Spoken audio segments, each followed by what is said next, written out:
Olá a todos. Obrigado por reservarem um tempo. Este é Juan ao Sol. Primeiro, o filme. Oi, obrigado. Então eu realmente queria perguntar a vocês, sabe? Eu estava falando com vocês, os outros ontem, e perguntei a eles também. O filme, sabe, assistindo ao filme, parece muito planejado. Como se todas as cenas estivessem na cabeça de Anvita muito claramente antes de ela começar a filmar, e foi ensaiado e muito deliberado. Agora eu quero perguntar a vocês como atores, vocês preferem trabalhar em um set onde cada cena é ensaiada ou às vezes vocês querem aquela vibe de improvisação no set e vocês podem fazer uma por uma? Quer dizer, improvisações acontecem mesmo quando são ensaiadas. Na verdade, acho que é mais do que ser ensaiado. O que aconteceu no caso de Bubu, eu acho, é que porque Anvita tem tanta certeza sobre o que ela queria fazer. E era quase irreal ver o quão certa ela estava sobre cada nuance de Bubu. E isso porque eu acho que ela tinha vivido com o roteiro, ela tinha vivido com Bubu por um bom tempo. Então eu acho que ela meio que tentou fazer questão de que todos nós estivéssemos na mesma sintonia que ela. Então eu não vou chamar isso de ensaio, eu chamaria de estar realmente preparado e, enquanto estávamos preparados no set, eu acho que havia bastante espaço para improvisações também. Mas todos nós sabíamos no fundo de onde nossos personagens estavam vindo. Então o resto foi deixado para a improvisação. Então foi uma mistura muito boa de estar preparado e pronto para improvisar. Eu diria que é assim que eu gostaria de apresentar. Tenho a sensação de que, sim, como o que por um disse, tipo quando fomos filmar, quando eu apareci no set, tudo parecia definitivamente preparado. Mas enquanto ensaiávamos a cena, na verdade, lembro de uma cena que fiz com a Vinina, que foi minha primeira cena, e, nós ensaiamos, monitoramos, mas, ela queria que fôssemos tão genuínos quanto na tomada, sabe? Tipo, ela queria que essa, genuinidade estivesse lá em nós, em tudo, fosse um monitor ou uma fita. Esse aço tinha que vir de dentro, sabe? Então, talvez o estilo de filmagem, a técnica de filmagem fosse um tipo de preparação, eu não sou. Acho que você está tentando dizer que a maneira como o filme foi feito, as técnicas de filmagem, foi em uma espécie de filmagem, como às vezes em filmes MD. O que acontece é que você sai com 4, 5 pessoas, ou 10, 12 pessoas, e explora com a câmera, com um som, que você experimenta enquanto atua ou algo assim. Mesmo com os diálogos, às vezes os roteiros também não estão lá, e você improvisa como se estivesse no set ou no local real. Mas esse filme não foi isso. Definitivamente, estava tudo no roteiro, tudo nos papéis. Sabíamos o que estávamos fazendo, mas enquanto estávamos filmando, enquanto fazíamos as cenas, improvisávamos em muitas, performances, eu diria. E as improvisações estavam lá, definitivamente. Acho que até as improvisações técnicas estavam lá, então, sim, é uma boa mistura de ambos, como estar preparado e também, colocar algo extra no seu personagem da sua parte. Sim. Que essa liberdade estava lá, sabe, do lado do diretor. Eu acho que cada cineasta tem seu próprio jeito e método de fazer um filme. Algumas pessoas têm um método muito estruturado e claro, outras não têm ideia e querem explorar enquanto filmam. Anita foi extremamente clara sobre o que queria e teve uma abordagem muito estruturada porque estava pronta para trabalhar duro antes de começarmos a filmar. Dito isso, como atriz, eu pessoalmente não prefiro um ao outro. Gosto de trabalhar com cineastas e seus processos. A beleza aqui é que, embora tivéssemos essa estrutura muito específica, todos os atores ainda estavam no momento. Então, isso tornou tudo extremamente rápido e, ao mesmo tempo, como eles trabalharam duro antes, tudo deu certo. Então, acho que isso é uma coisa que você verá nos filmes de Anita. Espero que no futuro também, que eles sejam lindos, lindamente estruturados e ainda tenham aquela alma que, quando falamos de produção cinematográfica espontânea, tem aquele espaço para isso também.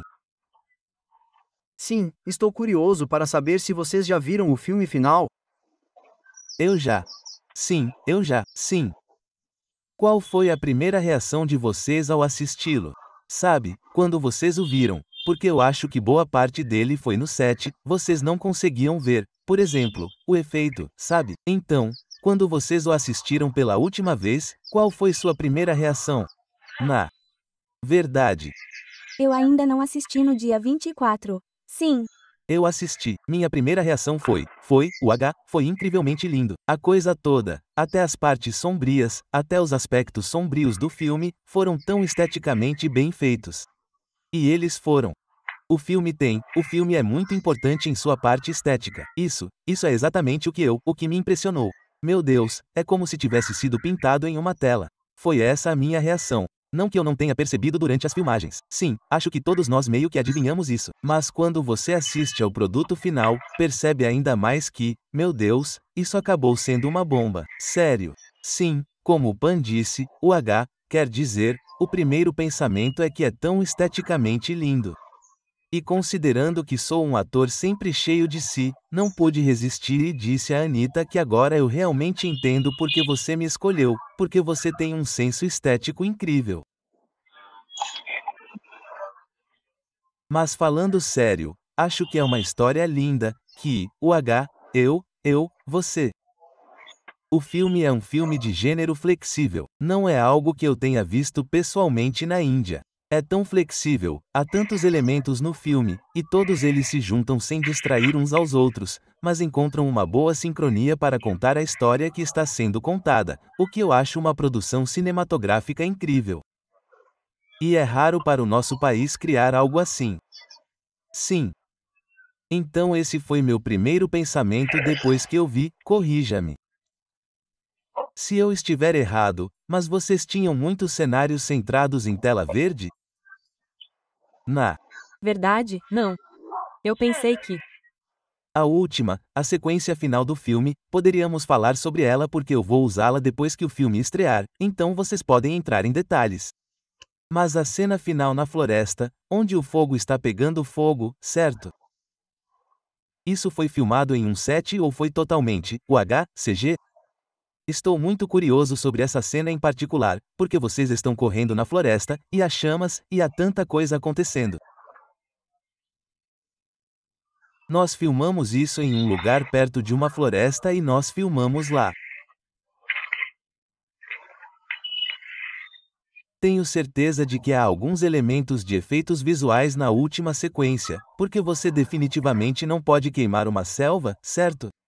Não dá para fazer isso em um filme. Então, sim, há um pouco de efeitos visuais acontecendo lá, mas a maior parte foi filmada sem nenhum efeito croma. Não me lembro de nenhuma cena com atores filmados com efeito croma. Não tenho memória. Talvez algumas. Sim, apenas algumas. E é preciso realmente agradecer ao diretor de arte pelo trabalho fantástico que eles fizeram. É realmente lindo conseguir fazer isso. E essa qualidade. Tanto em ambientes internos quanto externos. O filme parece muito legal. Agora, eu também fiquei surpreso porque falamos muito sobre o personagem Satya. Sabe, nós contamos onde o vimos crescer essencialmente, mas a personagem que eu realmente estava curiosa para saber mais era Binani porque a vemos apenas em pedaços. Então, estou curiosa, vocês falaram muito sobre a história dela antes das filmagens?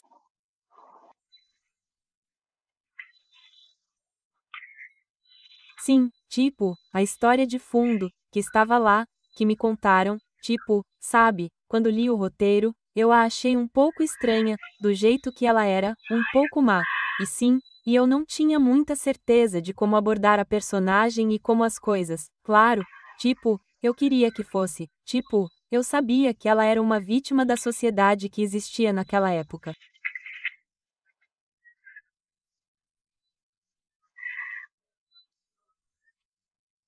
Mas, tipo, quando eu falei com o diretor, Anitta me disse que, tipo, naquela época, tipo, quando criança, você foi ensinada que só as meninas devem fazer essas coisas.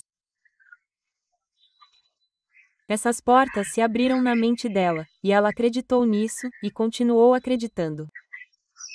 E, durante esse processo, eu sinto que Binodini nunca teve a chance de crescer, nunca teve a chance de florescer. Como se ela sempre tivesse sido uma vítima, e ela aceitou esse fato. E ela continuou acreditando em todas essas, tipo, as normas sociais típicas daquela época, e isso a tornou uma pessoa muito, muito triste. Eu a achei muito triste. Eu a achei como se ela tivesse algo escondido, como seus desejos, suas emoções, seus desejos na vida, ela sempre trancou dentro dela e não deixou sair. Ela não conseguia dar esse salto de fé só porque uma razão, você sabe, era que ela achava que não tinha o título de Buribabu. Essa foi novamente uma percepção que foi novamente algo que foi injetado nela, porque ela se casou quando criança. Naquela época, era difícil, as meninas costumavam se casar muito cedo. Ela também se casou muito cedo. Ela nem entendia de onde ela veio.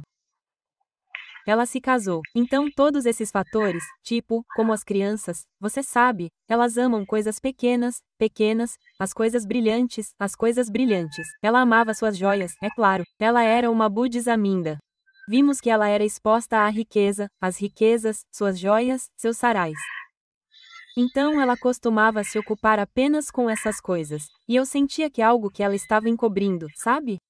Como ela não queria suas tristezas, ela não queria que seus desejos aparecessem porque ela não sabia como fazê-lo.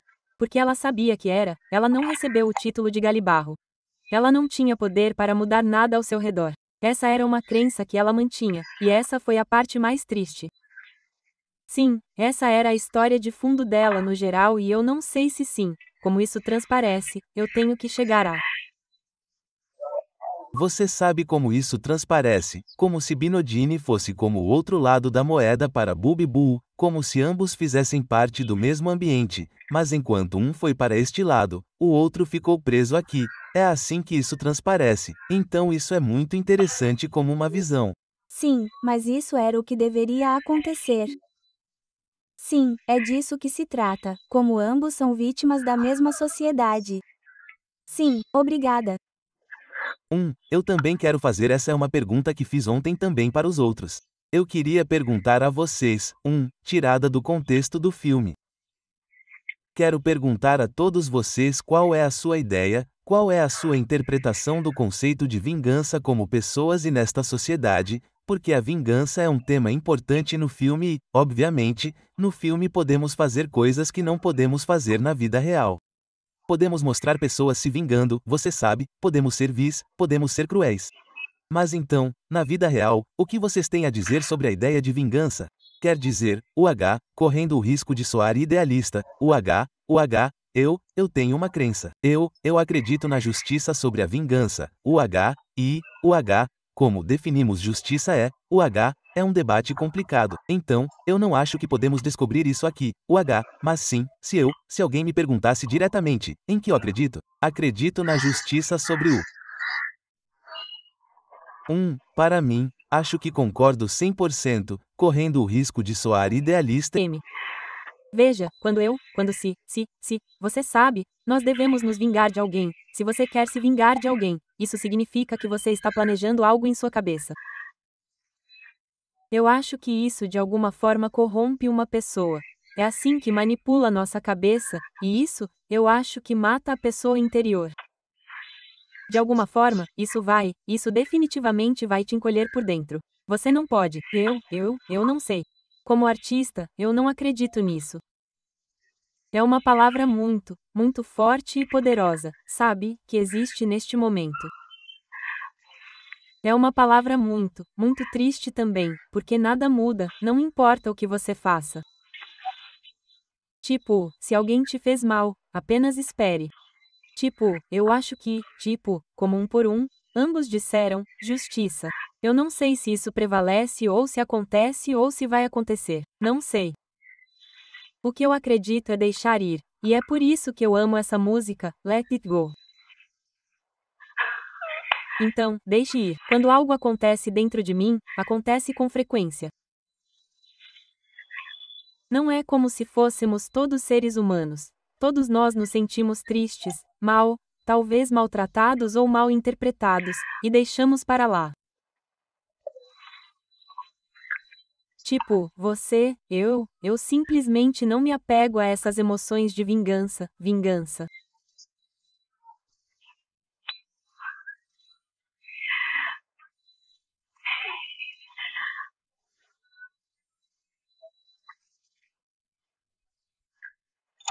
Essas emoções, como em aulas de kickboxing, que de alguma forma me ajudariam também de alguma forma, em vez de apenas me rebaixar por dentro como ser humano.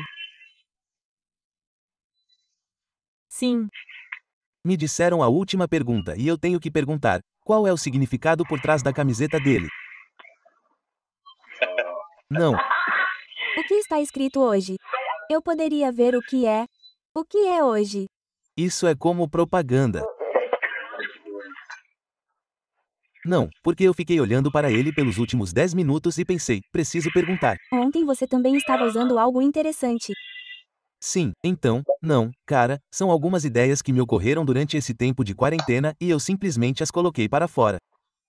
Sabe, eu acho que o que eu basicamente quero dizer é: digamos que temos artistas e celebridades. Há uma grande diferença entre os dois. Sim, então use isso, e não o que é propagado como, eu digo, propaganda, para rejeitar essa é uma ideia básica. Se isso ensina a Terra. Obrigado, pessoal, obrigado por falarem comigo, tudo de bom. Tudo de bom para o filme. obrigado, tchau. Obrigado.